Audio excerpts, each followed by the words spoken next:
അഹങ്കാരത്തിൽ നടത്തും. നമ്മൾ ചിലപ്പോൾ ചില ഈ ബ്രാൻഡ് സാധനങ്ങളൊക്കെ ഉപയോഗിക്കുമ്പോഴേ ചിലപ്പോൾ ഇങ്ങനെ ബാൽമേൻ പാരീസിൻ്റെ പിന്നെ ഷർട്ടൊക്കെ ഇട്ടിട്ടൊക്കെ ചിലർ നടക്കാത്ത ടീഷർട്ടൊക്കെ ഇട്ടിട്ടേ അപ്പം അത്യാവശ്യം വിലയുള്ള സാധനമല്ലേ, അതൊക്കെ ഇട്ട് നടക്കുമ്പോൾ ഇത് നാലാൾക്ക് അറിയാതിരുന്ന ആളുകൾ കാണാതിരുന്ന വല്ല കാര്യമുണ്ടോ?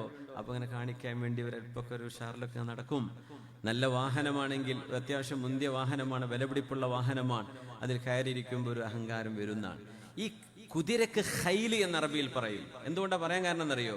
ഖൈലെന്നും ഖുയല എന്ന് പറഞ്ഞാൽ അഹങ്കാരം എന്നാ. ഖുയല നബിതങ്ങൾക്ക് ഇഷ്ടമല്ല, അള്ളാഹുവിന് ഇഷ്ടമല്ല. ഖൈലിന്മേ കയറിയാൽ തോന്നുന്ന വികാരത്തിനാണ് ഖുയല എന്ന് പറയാ. എന്ന് പറഞ്ഞാൽ ഒരു കുതിരപ്പുറത്ത്, അന്ന് ഒട്ടകം, കഴുത, കോവർ കഴുത, ഇതൊക്കെയാണ് സഞ്ചരിക്കുന്ന വാഹനങ്ങൾ. ഓക്കെ, അപ്പോ നല്ല മുന്തിയൊരു വാഹനമാണ് കുതിര. കുതിരപ്പുറത്ത് കയറുമ്പോൾ ഖൈലിൽ കയറിയാൽ ഖുയല എന്ന് പറഞ്ഞാൽ അഹങ്കാരം എന്നാ. അത് വരുന്നത് കൊണ്ടാണ് കുതിരക്ക് ഖൈൽ എന്ന് പേര് തന്നെ വരാൻ കാരണം.